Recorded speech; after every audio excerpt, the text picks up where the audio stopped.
It is so cool and foggy right now.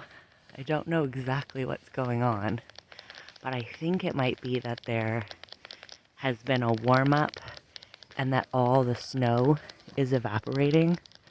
And so it's just like major evaporation happening. Anyhow, doesn't that house look cool in the fog?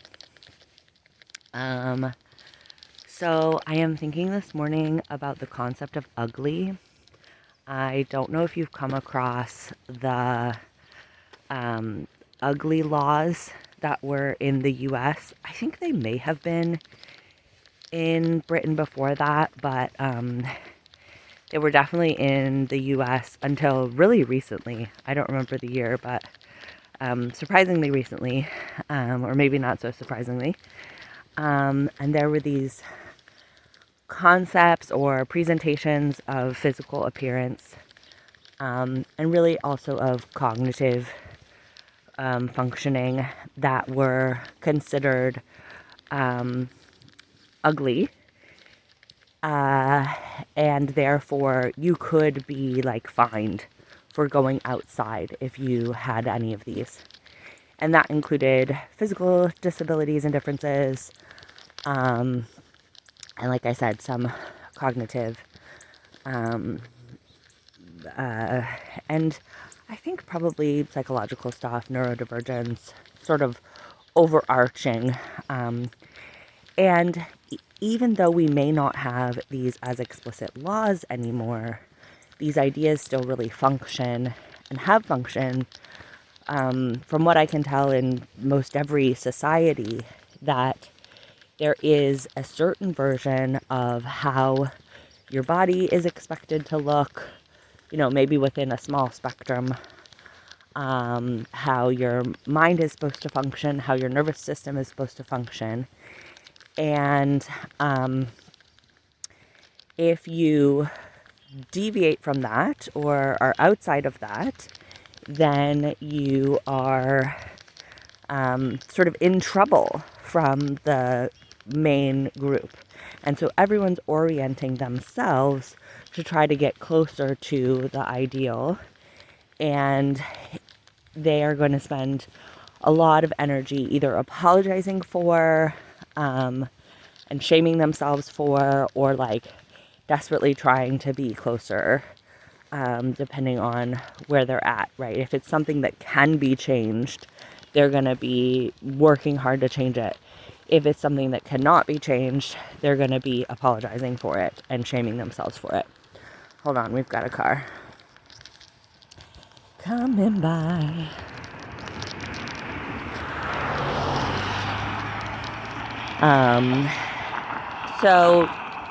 Oh, another one.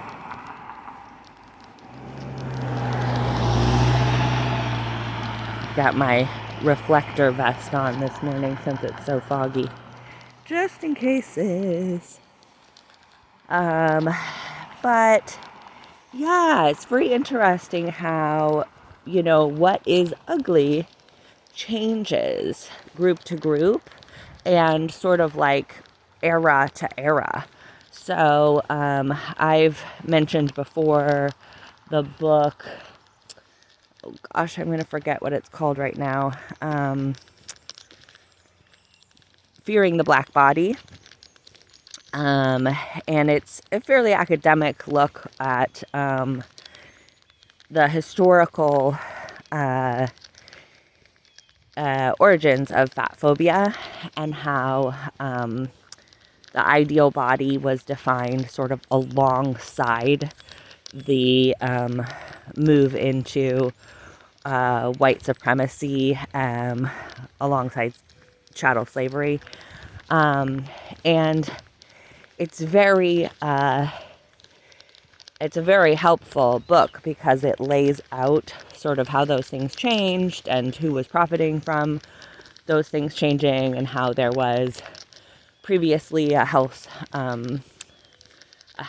like hierarchy with people who had more fat on their body were considered healthier, and that was like a goal for people. And then as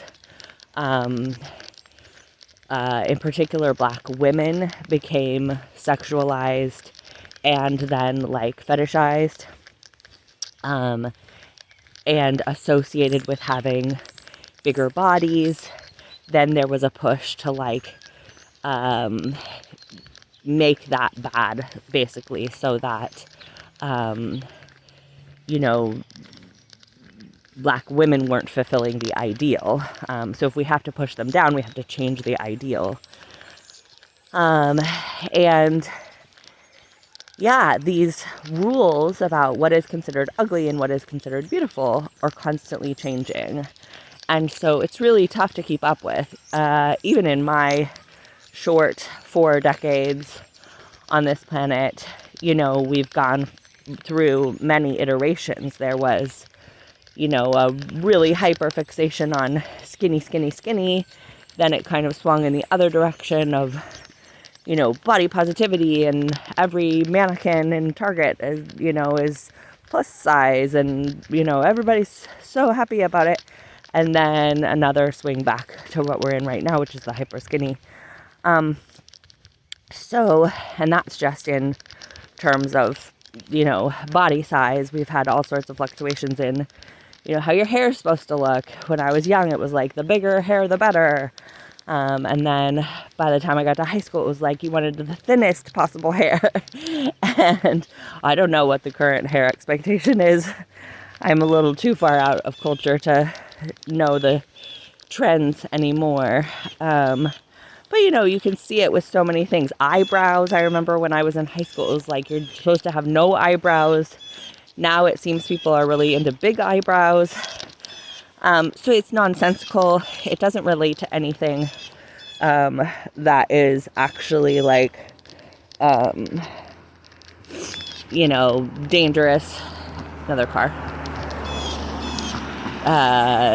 Dangerous or safer. It doesn't have any like real logistical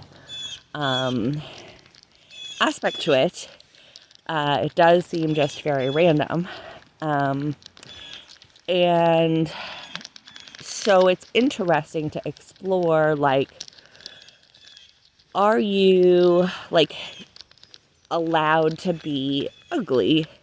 You know, what does it look like to allow yourself to be ugly?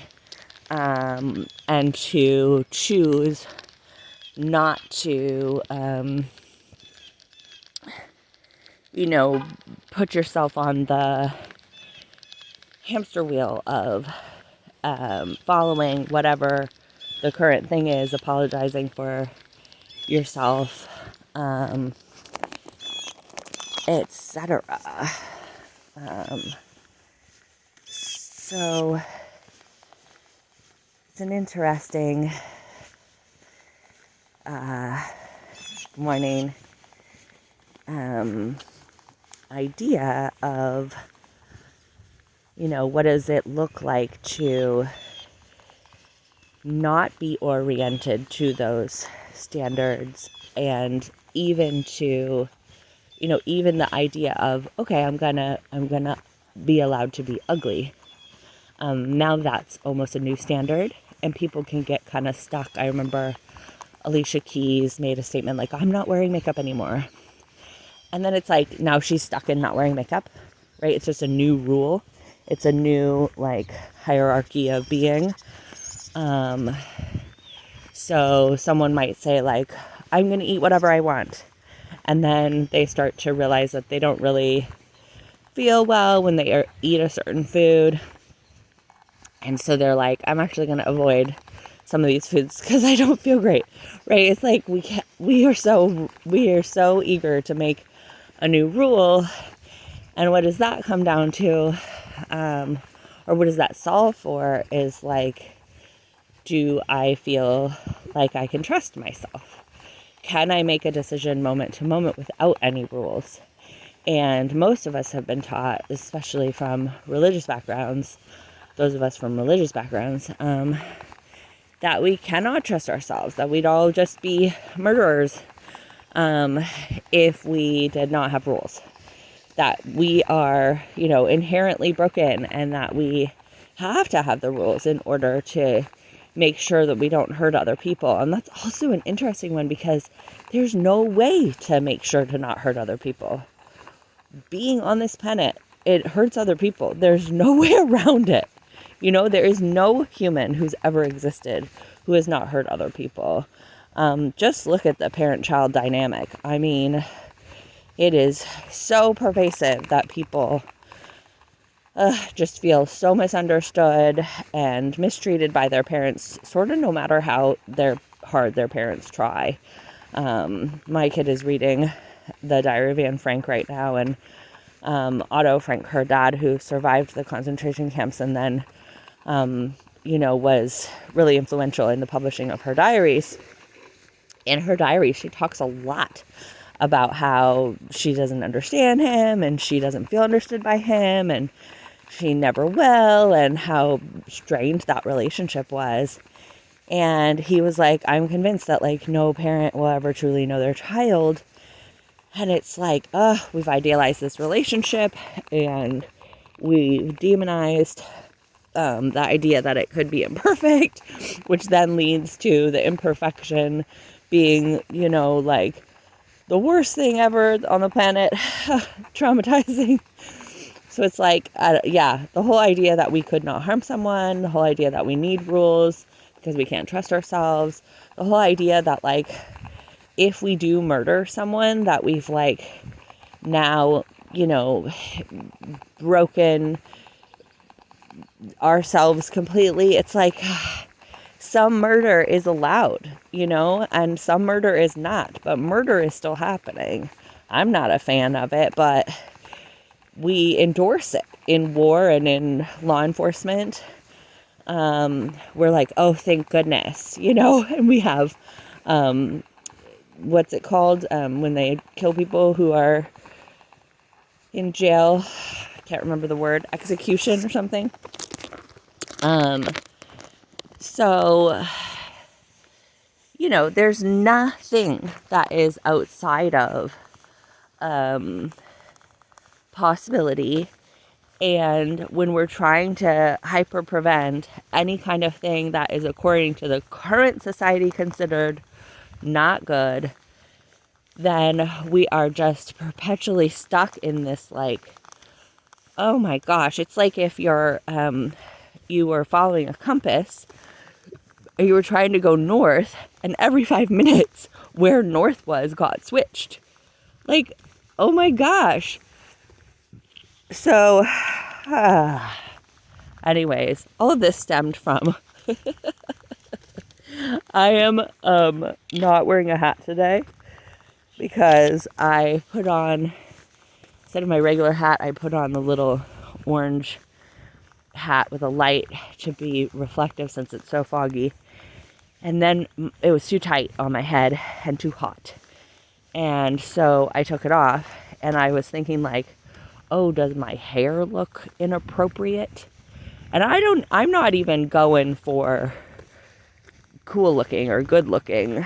That ship has sailed on, I'm not working towards that anymore. But it was fascinating to see that I still had the thought oh, is my hair hurting someone by being some sort of shape that's deemed not good? Which just sounds absurd. How could my hair hurt somebody else? I remember when I first got top surgery, and it was still, it takes a couple of years to fully heal, but I'll always have scars, big scars on my chest, and I was so excited. I was going to our summer camp that we go to every year, and I was so excited to be swimming without a top on for the first time, and just so proud of my journey, and just really in a celebratory mood about it. And this dad came up to me and was like, those scars are really gruesome and upsetting my children, and I think you should cover them up. And I was like, what? And I was thinking, immediately I thought of all these things what if somebody had a knee surgery scar? What if somebody had, a major difference with the way that their face was shaped or whatever? would you ask them to cover it up? Like, it felt like an ugly law type of situation. And I was like, Jesus. Here's another car.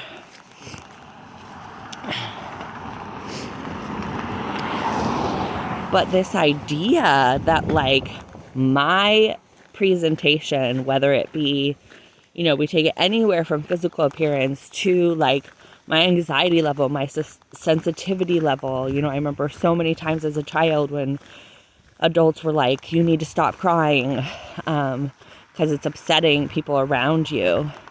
Sorry, busier morning than I expected here. It's Sunday. Usually this street is a little bit slower, but oy. So anyways, just some thoughts on ugliness and rules that are ever changing. And I wonder, you know, we have this like small exception for like 0 to 2-year-olds. If their hair is doing something that we don't think is the right thing, we're like, oh my gosh, they're adorable. If they're wearing mismatched clothes and 10 different bows and a tutu and striped socks, we're like, oh my gosh, they're adorable. If they fall on the ground screaming and crying, we're like, they're just tired, right? We have this small window where we allow people to be fully according to their own nervous system, according to their own guidance.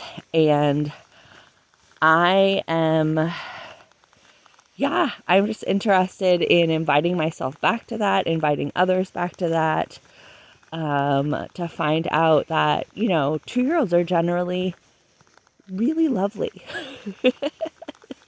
They have big emotional swings and they have hilarious choices with their physical presentation and their food and their sleep, but it's like so self-directed and so incredibly magical, in my opinion.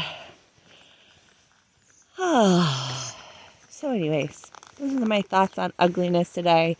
Sending you a beautiful day. There's a cute little woodpecker. I don't know if you can see them. Hey, buddy. All right, lots of love.